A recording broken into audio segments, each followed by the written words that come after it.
കണ്ണൂർ പയ്യന്നൂരിൽ വീണ്ടും അക്രമം. വി കുഞ്ഞികൃഷ്ണൻ അനുകൂലിയുടെ വീടിന് നേരെ ആക്രമണമുണ്ടായി. പേരൂരിലെ MK നാരായണന്റെ കാറിന് നേരെ സ്ഫോടക വസ്തു എറിയുകയായിരുന്നു. കങ്കോൽ കരിങ്കുഴിയിലുള്ള കുഞ്ഞികൃഷ്ണന്റെ ഭാര്യയുടെ ഉടമസ്ഥതയിലുള്ള ഗ്രീൻ ഹൗസിന് തീയിട്ടു. ഇന്നലെ രാത്രി 10 മണിക്കാണ് സംഭവം. വിവരങ്ങളുമായി അർജുൻ കല്യാട് ചേരുന്നു. അർജുൻ കല്യാട്, ഇതങ്ങോട്ട് അവസാനിക്കുന്നില്ലേ? തെരഞ്ഞെടുപ്പ് കഴിഞ്ഞു, ഇനി ആരും ജയിക്കും തോക്കും എന്നൊക്കെ 4-ാം തീയതി അറിയാം.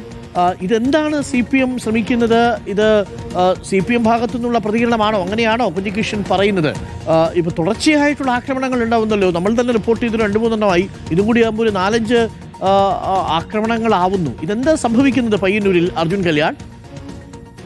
ഡോക്ടർ അരുൺ, തീർച്ചയായിട്ടും ഏറെ ആശങ്കപ്പെടുന്നത് തന്നെയാണ്. കാരണം തെരഞ്ഞെടുപ്പിന് തൊട്ടു പിന്നാലെ അല്ലെങ്കിൽ തെരഞ്ഞെടുപ്പ് നടന്നതിന്റെ അന്ന് രാത്രി തന്നെ പലയിടങ്ങളിലും ചില അക്രമ സംഭവങ്ങളൊക്കെ ഉണ്ടായി. എന്നാൽ അതോടുകൂടി തന്നെ കാര്യങ്ങൾ, അതായത് ഈ അക്രമങ്ങൾ അവസാനിച്ചു എന്ന് കരുതിയാണ്. പക്ഷേ ആവർത്തിക്കപ്പെടുകയാണ് ഇത്തരം സംഭവങ്ങൾ. ഇന്നിപ്പോൾ നടന്നിരിക്കുന്നത് വി കുഞ്ഞികൃഷ്ണന്റെ ഭാര്യയുടെ ഉടമസ്ഥതയിലുള്ള സ്ഥലത്ത് കാങ്കോൽ കരിങ്കുഴിയിലെ ഈ പറയുന്ന രീതിയിൽ ഗ്രീൻ ഹൗസിന്റെ മേൽഭാഗത്താണ് ഇന്നലെ രാത്രി 10 മണിയോടുകൂടി തീയിട്ടിരിക്കുന്നത്.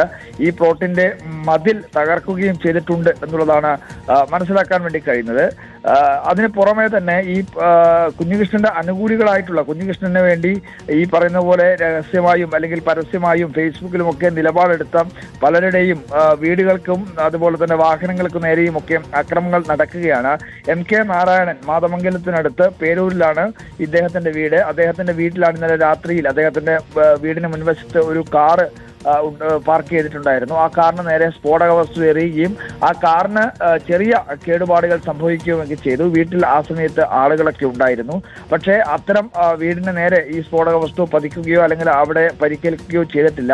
എന്തായാലും അത് ആശ്വാസകരമാണ്. പക്ഷേ ഇത്തരം അക്രമ സംഭവങ്ങൾ ഉണ്ടാവുന്നതാണ്, ഇപ്പോൾ തുടർച്ചയായ രീതിയിൽ ഉണ്ടാവുന്നതാണ് ഏറ്റവും കൂടുതൽ ആശങ്കപ്പെടുത്തുന്ന കാര്യം. എന്തായാലും പാർട്ടി CPIMന്റെ ഭാഗത്തുനിന്നും ഇന്നലെ വൈകുന്നേരം തന്നെ ഒരു പ്രസ്താവന വന്നിരുന്നു. അതായത് ഇത്തരം അക്രമ സംഭവങ്ങളിൽ ആരാണോ പ്രതി ചേർക്കപ്പെടുന്നത് അല്ലെങ്കിൽ ആരാണോ ഇതിന് പിന്നിൽ എന്നുള്ളത് പോലീസ് കൃത്യമായ രീതിയിൽ തന്നെ കണ്ടെത്തണം. CPIMന് ഇതുമായി ബന്ധപ്പെട്ട് ഒരു തരത്തിലുമുള്ള ബന്ധമില്ല എന്നുള്ളത് CPIMന്റെ Payyanur area secretary P Santhosh തന്നെ ഇന്നലെ പത്രസമ്മേളനം അല്ലെങ്കിൽ പത്രപ്രസ്താവന ഇറക്കിയിരുന്നു. ഇതുമായി ബന്ധപ്പെട്ടുകൊണ്ട് CPIMന് ഒരു തരത്തിലുള്ള ബന്ധമില്ല എന്നുള്ളതാണ് CPIM പറയുന്നത്. എന്നാൽ വി കുഞ്ഞികൃഷ്ണൻ പറയുന്നത് CPIMന് കൃത്യമായ രീതിയിലുള്ള പങ്കോടുകൂടി തന്നെയാണ്. പ്രത്യേകിച്ച് TI മധുസൂദനന്റെ ആശീർവാദത്തോടു കൂടിയും അവരുടെ ആസൂത്രണത്തോടു കൂടിയാണ് ഇത്തരം സംഭവങ്ങൾ പലയിടങ്ങളിലും നടക്കുന്നത് എന്നുള്ളതാണ് വി കുഞ്ഞികൃഷ്ണൻ പറയുന്നത്. ഈ സംഭവങ്ങൾ ആവർത്തിക്കപ്പെടുന്നത് കണ്ണൂരിൽ ആശങ്കയുണ്ടാക്കുന്ന ഒരു കാര്യം കൂടിയാണ്. തീർച്ചയായിട്ടും അതിൽ CPM പറയുന്നത് കുഞ്ഞികൃഷ്ണൻ അനുകൂലികൾ തന്നെയാണ് ഇത് ചെയ്തതെന്നാണ്. തിരിച്ച് കുഞ്ഞികൃഷ്ണൻ പറയുന്നത് CPM അനുകൂലികൾ ചെയ്തു എന്നുള്ളതാണ്. ഇത് എന്ത് തന്നെയാണെങ്കിലും അത്ര ആരോഗ്യകരമായ ഒരു രാഷ്ട്രീയ സാഹചര്യമല്ല എന്നുള്ളതാണ്. തെരഞ്ഞെടുപ്പ് വരും പോക്കും ചില പാർട്ടിയിലുള്ളവർ ആ പാർട്ടിയിൽ നിന്ന് മാറും, ആശയപരമായി വിയോജിപ്പ് രേഖപ്പെടുത്തും. അഭിപ്രായ വ്യത്യാസങ്ങളുടെ വസന്തോത്സവമാണല്ലോ ജനാധിപത്യം.